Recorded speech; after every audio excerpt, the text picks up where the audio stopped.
CM ने प्रवासी हिमाचलियों को किया आमंत्रित। यूएई प्रवासी हिमाचलियों को निवेश के लिए किया आमंत्रित। कहा, पर्यटन विकास राज्य सरकार की प्राथमिकताओं में शुमार।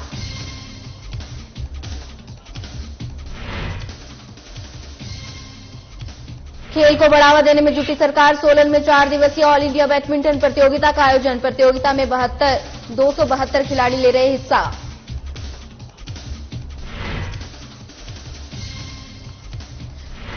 धर्मशाला में एचपीसीए क्रिकेट स्टेडियम में पहुंची world cup trophy. Laser light और आतिशबाजी से हुआ भव्य स्वागत। अरुण धमुल ने खेल मंत्री का जताया आभार। सोलन में पहाड़ी से गिरे 2 सगे भाई। हादसे में दोनों भाइयों की दर्दनाक मौत। स्वास्थ्य मंत्री ने दी 50,000 रुपए की राहत।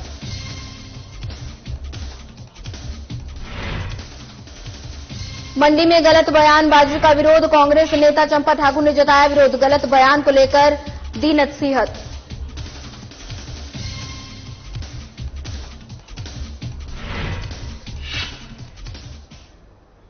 नमस्कार, मैं हूं आपके साथ सोनिया चौहान। हिमाचल प्रदेश की खबरों में आप सभी का स्वागत है। रुक करते हैं खबरों की ओर। मुख्यमंत्री ठाकुर सुखविंदर सिंह सुक्खू ने संयुक्त अरब अमीरात में प्रवासी हिमाचलियों को पर्यटन, हरित हाइड्रोजन, खाद्य प्रसंस्करण, सूचना प्रौद्योगिकी और सौर ऊर्जा समेत विभिन्न हरित क्षेत्रों में निवेश करने के लिए आमंत्रित किया। मुख्यमंत्री ने आज वर्चुअली माध्यम से यूएई में प्रवासी हिमाचलियों से संवाद करते हुए कहा कि राज्य की प्रगति में उनकी महत्वपूर्ण भूमिका है। मुख्यमंत्री ने उन्हें आश्वासन किया कि ये सरकार उन्हें इन क्षेत्रों में निवेश के लिए हर संभव सहायता प्रदान करेगी। मुख्यमंत्री ने राज्य की समृद्ध संस्कृति के अग्रदूत के रूप में संयुक्त अरब अमीरात में रहने वाले हिमाचली समुदाय की सराहना करते हुए कहा कि हिमाचल प्रदेश उनका घर है और किसी प्रकार की कठिनाई की स्थिति में प्रदेश सरकार उन्हें हर संभव मदद प्रदान करेगी। उन्होंने कहा कि पर्यटन विकास राज्य सरकार की प्राथमिकता में शुमार है और कांगड़ा जिला प्रदेश की पर्यटन राजधानी बनकर उभरेगा। इस उद्देश्य के लिए क्षेत्र में बुनियादी अधोसंरचना उन्नयन का कार्य प्रगति पर है। में आकर इन्वेस्ट करो, धीरे धीरे इन्वेस्ट करो, टूरिज्म पॉइंट ऑफ व्यू से इन्वेस्ट करो, ग्रीन हाइड्रोजन में इन्वेस्ट करो और जो मेडिकल साइंस से जुड़े लोग हैं, मेडिकल टेक्नोलॉजी में जो इन्वेस्ट करो। हम तो 7 मेडिकल कॉलेज हो गए।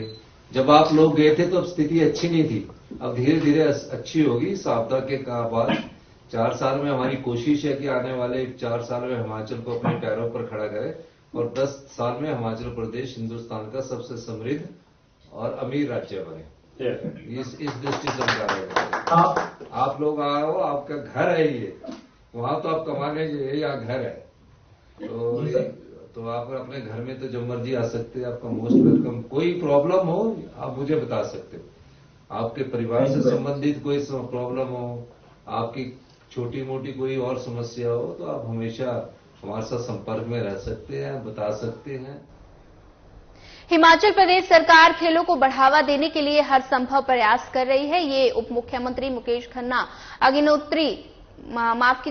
अग्निहोत्री ने सोलन जिला के कुम्हारहट्टी में 4 दिवसीय ऑल इंडिया बैडमिंटन प्रतियोगिता के शुभारंभ का अवसर पर ये बात कही है। पूर्व मुख्यमंत्री वीरभद्र सिंह की याद में प्रतियोगिता आयोजित की जा रही है। इस प्रतियोगिता में देश भर के 272 खिलाड़ी हिस्सा ले रहे हैं। वहीं हमारे संवाददाता से बात करते हुए उप मुख्यमंत्री मुकेश अग्निहोत्री ने बताया कि प्रदेश सरकार खेलों को बढ़ावा देने के हर संभव प्रयास कर रही है। उन्होंने कहा कि खेलों में व्यक्ति का सर्वांगीण विकास सुनिश्चित होता है।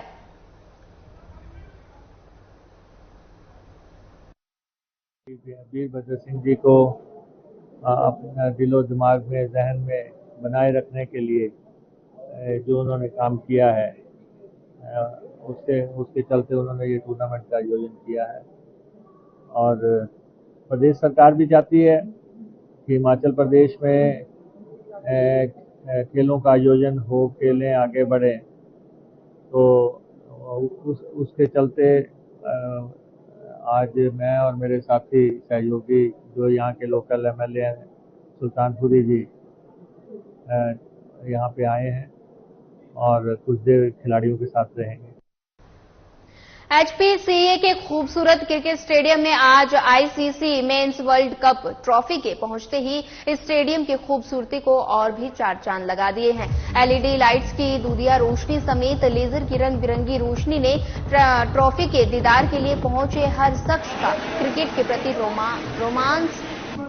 रोमांच और भी ज्यादा बढ़ा दिया है। क्रिकेट स्टेडियम धर्मशाला में दुल्हन की मानी दिलाई गई ट्रॉफी का जनता के दीदार के लिए आईपीएल के चेयरमैन और एचपीसीए के पूर्व अध्यक्ष अरुण धमूल, मौजूदा अध्यक्ष आरपी सिंह, एचपीसीए सचिव अवनीश परमार ने इसका अनावरण किया। इस दौरान अरुण धमूल ने स्टेडियम के निर्माण के इतिहास को याद करते हुए भारत सरकार के मौजूदा खेल मंत्री अनुराग ठाकुर को इसका श्रेय दिया। इस दौरान मीडिया से बातचीत करते हुए अरुण धमूल ने कहा कि सौभाग्य की बात है कि जिस जगह एक बड़े स्टेडियम की कल्पना आज से 2 दशक करने की बेमानी सा लगता था, आज वही आईसीसी वर्ल्ड कप के लिए मैच करवा रही है।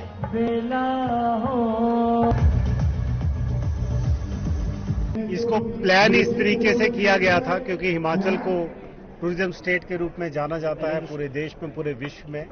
तो हमारा प्रयास था कि इससे बढ़िया मौका हिमाचल के नहीं हो सकता कि जिस दिन ये वर्ल्ड कप की ट्रॉफी यहां पर आए, टूरिज्म डे वाले दिन एक मैसेज पूरे विश्व में जाए कि विश्व की सबसे खूबसूरत राज्य हिमाचल इस बार मौका मिला है विश्व कप के मैचेस को आयोजित करने का। तो हमारा पूरे विश्व को आमंत्रण है कि आइए एक बार हिमाचल विजिट कीजिए और हिमाचल की खूबसूरती को निखारिए।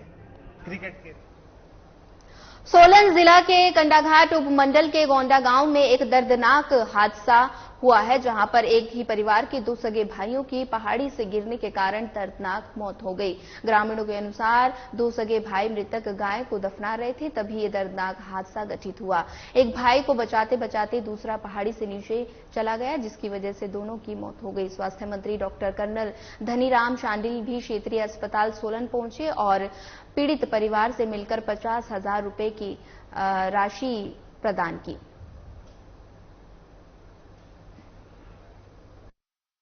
एक सवा गांव की दुर्घटना हुई है।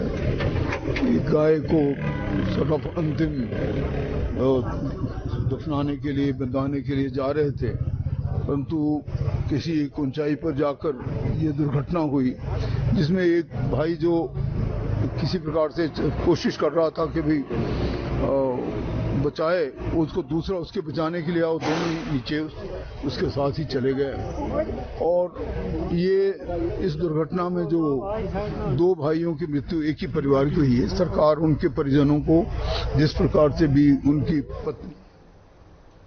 राजकीय केंद्रीय प्राथमिक पाठशाला मझवाड़ में सदर 1 खंड स्तर की 6 जोन की पाठशालाओं की खेल प्रतियोगिता का शुभारंभ सदर कांग्रेस पूर्व प्रत्याशी चंपा ठाकुर ने किया। इस प्रतियोगिता में कदीटी, पडल, न्यू कॉलोनी, पुरानी मंडी, पंडो, मझवाड़ जोन के 17 पाठशालाओं के छात्र हिस्सा ले रहे हैं। प्रतियोगिता के शुभारंभ पर चंपा ठाकुर ने मार्च पास्ट में सलामी दी और खिलाड़ियों को शपथ दिलाकर प्रतियोगिताओं का ध्वजारोहण कर प्रतियोगिताओं का शुभारंभ किया। वहीं इस प्रतियोगिता में कबड्डी, खो खो, वॉलीबॉल और बैडमिंटन, शतरंज और सांस्कृतिक गतिविधियां आयोजित होगी। इस दौरान चंपा ठाकुर ने अपने संबोधन में कहा कि कुछ लोग यानी बीजेपी सदर विधायक अनिल शर्मा कहते हैं कि हारे नकारे नेता मुख्य अतिथि बन रहे हैं और उन्होंने कहा कि हम हारे हैं और लेकिन नकारे नहीं। मैं लगातार लोगों के साथ काम कर रही हूं, जिसके गवाह खुद लोग हैं।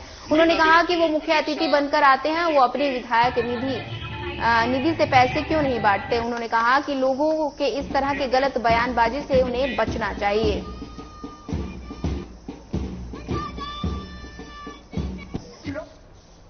कि मुझे बुलाइए, मेरे पास पैसा है। आपके पास का पैसा? भाई सरकार जो 68 विधायक है, सबके पास निधि होती है। तो इस तरह से कुछ ऐसी बातें करते हैं कि मुझे आप भी खुद देख रहे होंगे किस तरह से बयानबाजी कर रहे हैं। वो बयानबाजी अच्छी नहीं है। आज मैं 7वीं खंड स्तरीय खेलकूद प्रतियोगिता शिक्षा खंड स्तर 1 को विधिवत आरंभ करने की हिमाचल प्रदेश विधानसभा की तर्ज पर अब सबसे पुराने नगर निगम शिमला को भी पेपरलेस करने की योजना है। इस योजना को धरातल पर उतारने के लिए मुख्यमंत्री सुखविंदर सिंह सुक्खू पहले ही हामी भर चुके हैं। हाल ही में विधानसभा के मानसून सत्र की कार्यवाही को देखने के लिए महापौर की अगुवाई में विधानसभा पहुंचे पार्षदों के साथ इस बारे में मुख्यमंत्री की चर्चा भी हुई थी। महापौर सुरेंद्र चौहान का कहना है कि सदन की कार्यवाही को पेपरलेस करने से जहां कागज की बचत होगी तो वहीं पार्षदों को सदन की सारी कार्यवाही समेत अपने प्रश्नों के उत्तर भी ऑनलाइन ही उपलब्ध हो सकेंगे। वहीं उन्होंने कहा कि निगम टाउन हॉल भवन में विधान प्रणाली के तहत सदन बनाने वाली योजना पर काम चल रहा है। वहीं हॉल टाउन में सदन बनाने का मामला न्यायालय में होने के चलते अब पार्षदों को ही टेबलेट बांटने पर विचार किया जा रहा है ताकि पार्षद सदन की कार्यवाही को टेबलेट पर ही रख सके। पिछले दिन अभी जब विधानसभा की कार्रवाई चल रही थी तो हमारा पूरा हमारा सदन पूरा सभी हम पार्षद लोग विधानसभा की कार्रवाई देखने के लिए गए थे और वहाँ माननीय मुख्यमंत्री से हमारी विस्तृत में चर्चा हुई और उन्होंने हमसे ये कहा कि हम आपका जो पूरा सिस्टम है, चाहे वो जन्म मृत्यु प्रमाण पत्र है, प्रॉपर्टी टैक्स है, आपका गार्बेज बिल है, पानी बिजली के बिल है, सभी को डिजिटलाइजेशन करेंगे, डिजिटल करने की और हम हिमाचल प्रदेश सचिवालय शिमला में हिमाचल प्रदेश सचिवालय कर्मचारी सेवाएं संगठन की आम बैठकें आयोजित हुई। इसमें साल भर के संगठन के कार्यक्रमों को लेकर रिपोर्ट पेश की गई तो वहीं हर 2 साल में होने वाले संगठन के चुनाव को लेकर शेड्यूल तय करने पर भी विचार विमर्श किया गया। हिमाचल प्रदेश सचिवालय सेवाएं कर्मचारी संगठन के प्रधान भूपेंद्र सिंह बॉबी ने बताया कि ये आम जर्नल हाउस बड़े शांति के साथ सचिवालय में आयोजित किया गया है। बैठक में साल भर के कामों का जायजा लिया गया तो वहीं आगामी रणनीति को लेकर भी चर्चा की जा रही है। उन्होंने कहा कि इस बैठक में हमने संगठन के बजट सैंक्शन और से लेकर संगठन के अंदर होने वाले आम चुनाव को लेकर शेड्यूल तय करने पर भी चर्चा की है। तो हमारा कॉन्स्टिट्यूशन है सचिवालय सेवाएं कर्मचारी संगठन का, तो ये उस कॉन्स्टिट्यूशन के हिसाब से 2 साल के लिए हम इलेक्टेड होते हैं और कंक्लूडिंग जो जनरल हाउस है इसमें हम जो है अपनी जो अचीवमेंट्स पिछले 2 सालों में हमने सरकार से क्या क्या प्राप्त किए या क्या क्या फेलियर रहे और ये सारे जो है हम आज के जनरल हाउस में हम कन्वे करते हैं और जो नेक्स्ट इलेक्शन ड्यू है तो उसका शेड्यूल जो है वो हम अपने इस आम सभा में अपने जनरल से अप्रूव करवाते हैं। इसके अलावा थोड़े से अमाउंट का एक हमारा बजट रहता है, उसका भी सैंक्शन जो है हम अपने जनरल हाउस में ले लेते हैं। फिलहाल इस बुलेटिन में इतना ही। ज्यादा खबरों के लिए बने रहिए हमारे साथ। नमस्कार।